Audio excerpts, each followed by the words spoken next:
This is Ben Davison. Subscribe to Stephen Icon.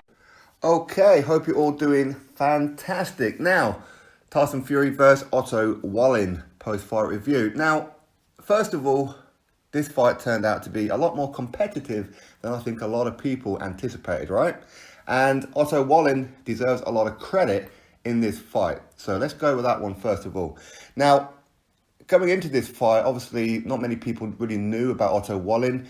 A lot of us who follow the heavyweights, we knew of OTTO WALLIN, but as far as watching him sitting down and knowing too much about him, it's quite difficult because there isn't that much footage around him. All we really knew was that he was tall and he was southpaw. So to prepare Tyson Fury for Deontay Wilder after this fight, a lot of us were saying, I'm not too sure if this is the kind of guy that you could really prepare for Deontay Wilder.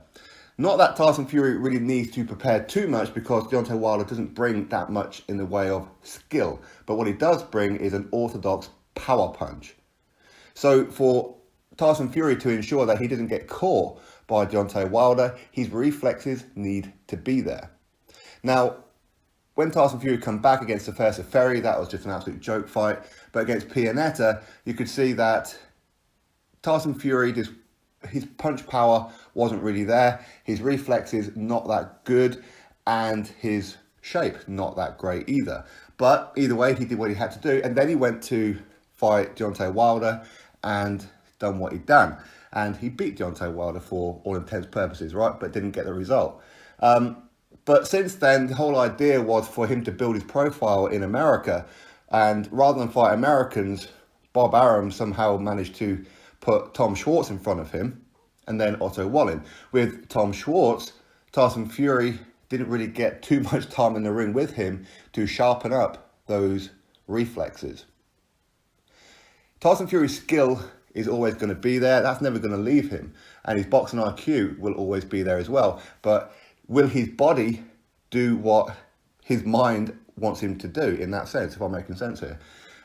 So against OTTO WALLIN, maybe that was the preparation, because OTTO WALLIN, again, he's an undefeated fighter. And as I said before the fight, or when the fight was first announced, that I'm not going to hate on this fight because OTTO WALLIN, along with quite a few others, a lot of these guys are quite highly ranked within some of the governing bodies. They have an undefeated record, so it's time to earn that undefeated record or lose it. Okay? Now, against OTTO WALLIN, very competitive fight. There were some hairy moments for Tyson Fury. There was a risk that the fight could have been pulled off or stopped even. Was it round 4 or round 5? Either way, Tyson Fury, he gets a cut over the right eye. It's a pretty bad cut. And it is bleeding a lot. And that's when people who are supporters of Tyson Fury will start panicking a little bit. Is the fight going to be cut short? Is the referee going to put a stop to it? The medical team, etc. Because Tyson Fury's team was saying that it was a headbutt. The people who review the footage and everything said, no, it wasn't a headbutt or a clash of heads. It was a legitimate punch. So if the fight had been stopped, OTTO WALLIN would have won by technical knockout. So that was a worry for Tyson Fury. But either way, I mean, listen, Tyson Fury won that fight convincingly, I think. He won it easily 9 rounds, maybe 10 rounds. For me, I gave OTTO WALLIN 2 rounds. Again, a couple of those rounds could be debated, but certainly nobody's going to be debating me with round number 12. OTTO WALLIN handedly won round number 12 and hurt Tyson Fury. Okay, so the scorecards won't really reflect how this fight went. And while Tyson Fury, he won this one quite comfortably on points, in my opinion, there were some moments in this fight that make me think maybe his reflexes are still not there. A lot of us still look back at the Vladimir Klitschko where his reflexes were there. He was as sharp as a kitten, okay? He could pounce and he could move and avoid the big punches, okay? But the worry after watching OTTO WALLIN is that his reflexes are still not there, properly there. Maybe they will never be there. Maybe he will never be the same Tyson Fury that defeated Vladimir Klitschko. And I know Tyson Fury fans don't like hearing that. Listen, I'm a Tyson Fury fan, okay? Of course I am. But I don't put him on a pedestal to say nobody can land a glove on him. And I don't go with the narrative, if Tyson Fury doesn't want you to hit him, then you're not landing a punch on him. I've never said that, okay? Because Tyson Fury, he can be caught, he can be hit, and he can be dropped. He's been dropped a few times in his career. But against OTTO WALLIN was bringing something to the table that I don't think a lot of people were expecting, which is durability, for sure. But is that a case of Tyson Fury's power just isn't there either? He did show it against Tom Schwartz, but we've seen Tom Schwartz rolling around the floor before that, trying to get an opponent in Gashi disqualified. Okay, so we knew that Tom Schwartz had quit in his heart. OTTO WALLIN, we didn't know too much about him, but he came up there and he was determined to win. And he wasn't afraid of Tyson Fury. And that's something that opponents, when you're fighting a Tyson Fury, you need. Okay, you need to know that or feel that he ain't going to hurt me, he isn't going to knock me out. And at no real point was OTTO WALLIN out on his feet. At no real point was there a possibility of a Tyson Fury stoppage victory. Okay, don't get me wrong, he did hurt OTTO WALLIN, especially to the body, which again, something that we didn't really see Tyson Fury do too much previously, which is body shots. He does do it from time to time, but he did it quite a lot against OTTO WALLIN. So he has added that little bit of a tool to his arsenal, which is the body shots, which for a tall guy, you don't really see too often. So it's good to see Tyson Fury do that. But OTTO WALLIN, very, very durable, but he's got some skills, okay? Which when you compare, if Tyson Fury fights Deontay Wilder next, Deontay Wilder's going to be looking at that fight, licking his lips, thinking, yeah, I've got Tyson Fury for sure. Okay, I had a bad night at the office on December the 1st. What happened? What happened? Yeah, I was lucky to get a draw in that one. But in the rematch, he ain't beating me now. He ain't doing it. And I can understand why Deontay Wilder would feel that way.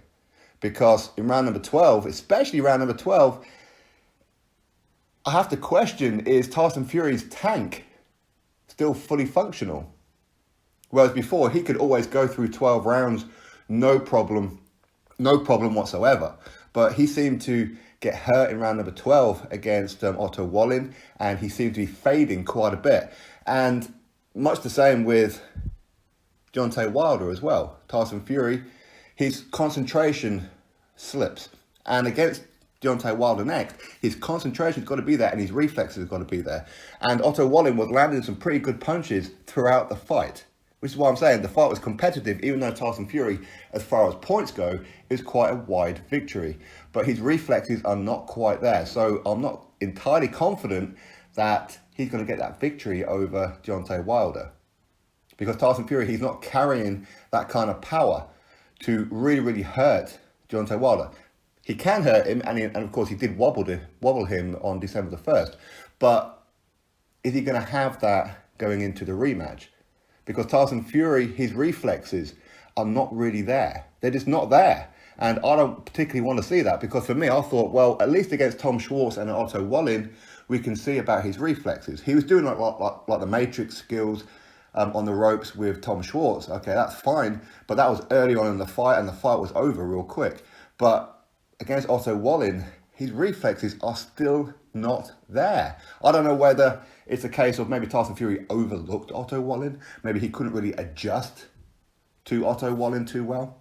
Whereas Wilder, his skill level is not difficult to adjust to Deontay Wilder. Wilder does nothing different in any fight where all he does is look for the big punch.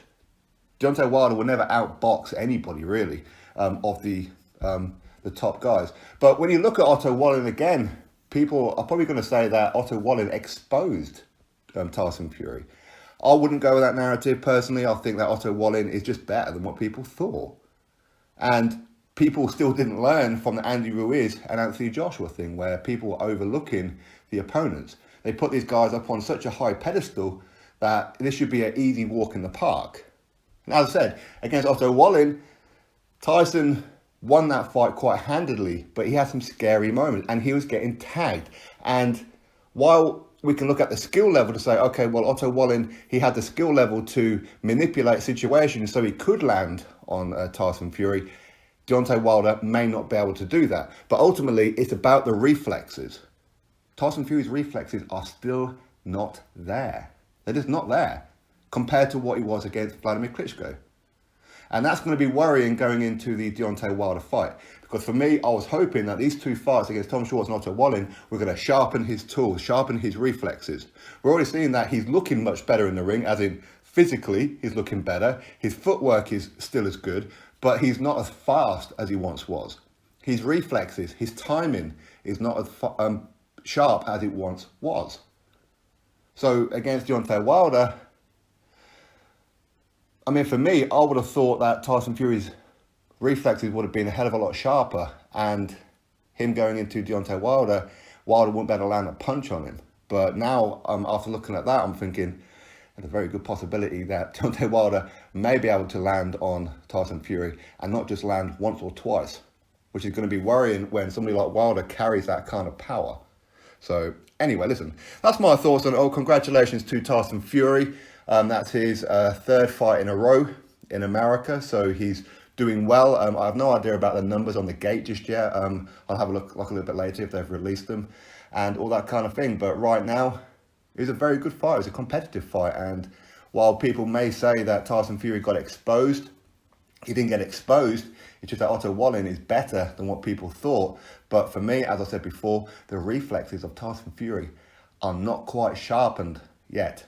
So going into a Deontay Wilder fight, I wouldn't be surprised if Tyson Fury ends up having another fight between now and then to try and sharpen him up a bit more.